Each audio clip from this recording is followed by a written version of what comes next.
CJ, can you go over your injury last year, why it was a season-ending injury and where you're at now physically? Yeah, I'll get that. Again, I just want to say thank you for everything you do for Kentucky basketball. You're part of everything we do, so thank you. And then you got the big question. I got short-term memory.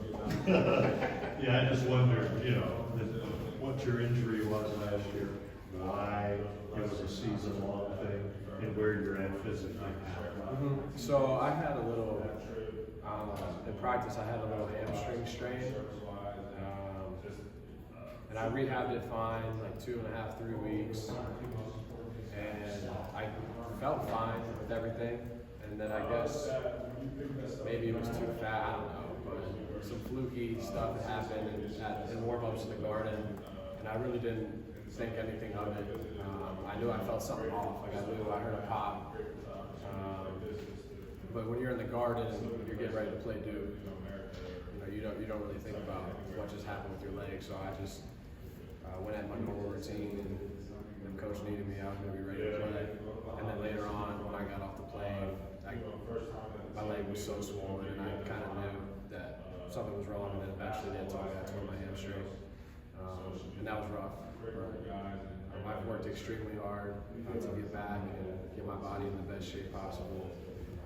As far as an update, I got about a 5-week ramp-up period, and in those weeks, that'll be working up to live. So I'm good to go, but I can't just, they can't just throw me out there and expect to be able to play. So we have a good plan, a good 5-week plan that leads up to the Bahamas practices, and that should have me right where I need to be in about 6-7 Bahamas practices, and then the plan is to play in the Bahamas. But coach has been really good. If I don't want to or I don't feel ready, I don't need to. How did, even though you didn't get to play, how did it benefit you just being around the program?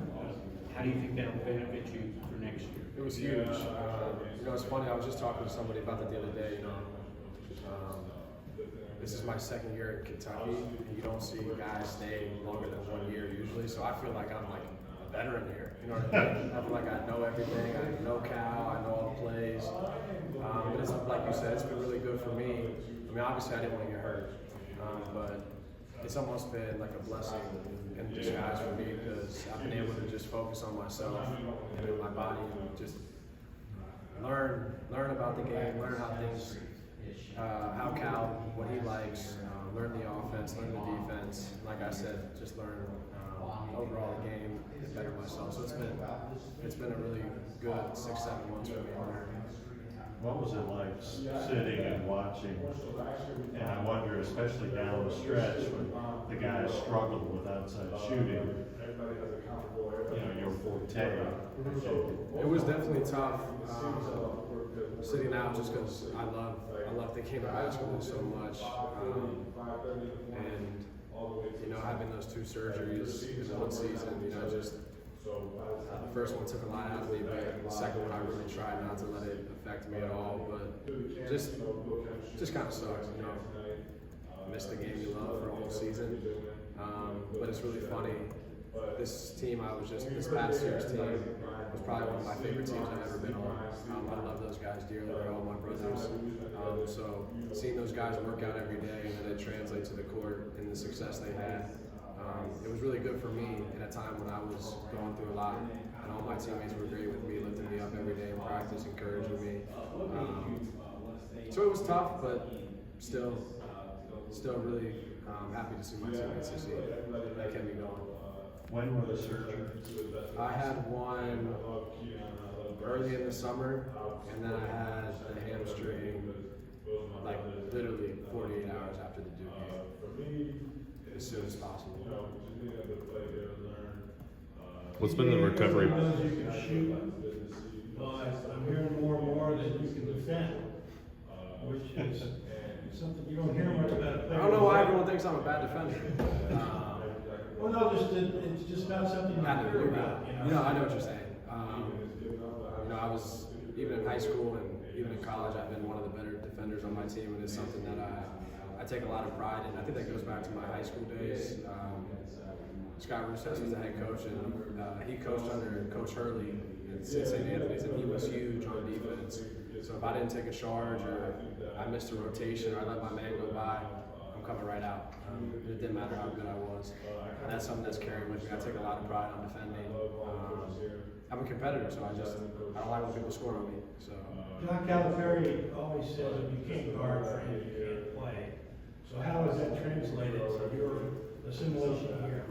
yeah, I mean the huge part of basketball is being able to defend. And coach has preached playing defense or you won't play. So it's been something that, like one of the questions was I've been able to sit and learn, our coverages on defense and all screen coverages, how we defend transition defense. So I feel really comfortable with that, and I have a whole year to see how it was. So now I can go in and do it, and I feel really good with all that. And then my body feels really good. I feel this is probably the most athletic and the most quick I've ever been in my career. So I'm feeling really good about this season.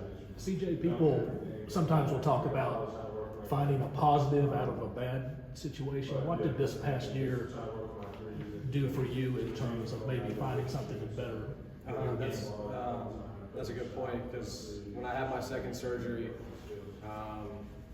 there was just so many, God, like I feel so bad for you, and a lot of moping, and I had about, I'm not gonna lie, I had a whole day where I just cried with my family. It was just super tough for me, just because I didn't understand. Like I put the time and I put so much hard work in. Like why are these things happening to me? But like you said, I found it really positive out of a bad negative.